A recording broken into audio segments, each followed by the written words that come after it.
तो जो भी लोग कंटेंट बनाते हैं उनके लिए ये जानना बहुत ज़रूरी है। आज हम बात करने वाले हैं YouTube के एक ऐसे टूल के बारे में जो वाकई गेम चेंजर साबित हो सकता है। एक ऐसा टूल जो एक क्रिएटर की सबसे कीमती चीज़ मतलब उनके चेहरे, उनकी पहचान को बचाने के लिए बनाया गया है। चलिए इस टूल को एक एक करके समझते हैं। पहले तो ये जानेंगे कि असल में प्रॉब्लम है क्या, फिर देखेंगे कि YouTube का नया सॉल्यूशन क्या है, ये काम कैसे करता है, और अगर कोई मैच मिल जाए तो क्या कदम उठाने चाहिए, और हाँ, आखिर में कुछ ज़रूरी बातें जो पता होनी ही चाहिए। ठीक है, तो शुरुआत करते हैं एकदम जड़ से। सबसे पहले उस असल प्रॉब्लम को समझते हैं जिससे आज दुनिया भर के क्रिएटर्स जूझ रहे हैं, यानी इंटरनेट पर किसी की शक्ल का बिना इजाज़त के इस्तेमाल होना। जरा सोचिए, ये एक ऐसा सवाल है जो किसी भी क्रिएटर के मन में आ सकता है। क्या किसी के चेहरे का इस्तेमाल उनकी इजाज़त के बिना वीडियोस में हो रहा है? ये सिर्फ एक डरावना ख्याल नहीं है, बल्कि आज के डिजिटल वर्ल्ड में ये कई लोगों के लिए एक हकीकत बन चुका है। तो ये जो खतरा है ना, ये दो तरफा है। एक तरफ तो हैं एआई से बने डीप फेक्स जो इतने असली लगते हैं कि यकीन करना मुश्किल हो जाए, और दूसरी तरफ है किसी के ओरिजिनल कंटेंट की सीधी सीधी चोरी। मतलब दोनों ही मामलों में डिजिटल पहचान दांव पर लगी है। और बस इसी प्रॉब्लम के एक सीधे सादे हल के तौर पर YouTube लेकर आया है अपना ये नया फीचर, लाइननेस डिटेक्शन। अगर इसे आसान भाषा में समझना हो तो ये टूल YouTube पर किसी की डिजिटल जासूस की तरह काम करता है। ये लगातार नज़र रखता है कि कहीं कोई किसी की पहचान का गलत इस्तेमाल तो नहीं कर रहा। अब देखिए, यहाँ एक बहुत ही काम की बात है। ये टूल दो अलग अलग तरह के मामलों को पकड़ता है। पहला, जब एआई से कोई नकली वीडियो बनाया गया हो, और दूसरा, जब किसी का असली वीडियो ही चुरा लिया गया हो।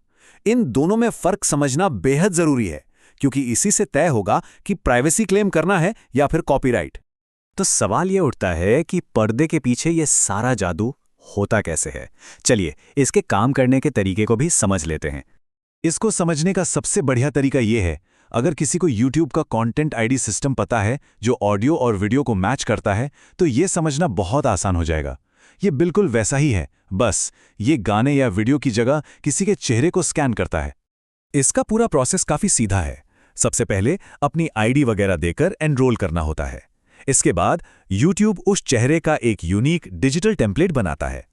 फिर सिस्टम अपने काम पर लग जाता है और जितने भी नए वीडियो अपलोड होते हैं उन्हें स्कैन करता है, और जैसे ही कोई मैच मिलता है तुरंत एक अलर्ट आ जाता है। एनरोलमेंट के लिए पहचान साबित करनी पड़ती है, ये तो पक्का है, और यहाँ प्राइवेसी का भी पूरा ध्यान रखा गया है। सिस्टम सिर्फ उन्हीं क्रिएटर्स को पहचानता है जिन्होंने रजिस्टर किया है।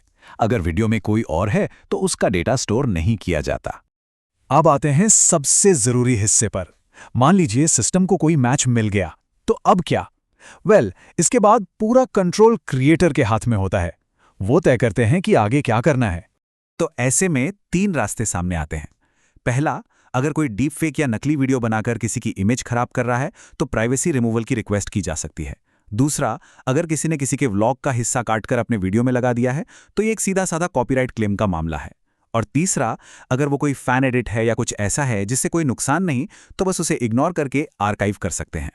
तो इस बात को गांठ बांध लेना चाहिए। प्राइवेसी क्लेम है एआई से बने नकली वीडियो के लिए, और कॉपीराइट क्लेम है किसी के असली चोरी हुए कंटेंट के लिए।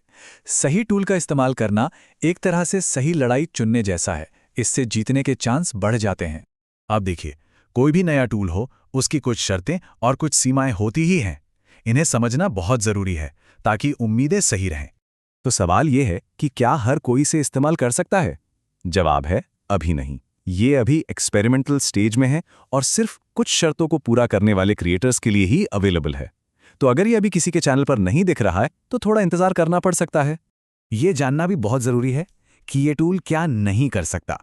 ये टाइम में पीछे जाकर पुराने वीडियो स्कैन नहीं करेगा। ये सिर्फ नए अपलोड्स पे काम करता है। और हाँ, ये 100% परफेक्ट नहीं है। हो सकता है कुछ वीडियोस इससे बच निकलें। और फिलहाल ये सिर्फ चेहरा पहचानता है, आवाज नहीं। इसीलिए मैनुअल रिपोर्टिंग का ऑप्शन तो हमेशा खुला है। और डेटा प्राइवेसी का क्या? YouTube का कहना है कि फेस डेटा सुरक्षित है, इसे 3 साल तक स्टोर किया जाता है। लेकिन अगर कोई इस फीचर को बंद करने का फैसला करता है तो डेटा हटा दिया जाता है। मतलब कंट्रोल हमेशा क्रिएटर के पास ही रहता है। तो कुल मिलाकर बात यह है कि ये एक बहुत ही पावरफुल प्रोटेक्शन टूल है। ये चेहरा पहचानता है, गलत इस्तेमाल का पता लगाता है और फिर कंट्रोल वापस क्रिएटर के हाथों में दे देता है। तो आखिर में ये हमें एक बहुत बड़े सवाल के साथ छोड़ जाता है।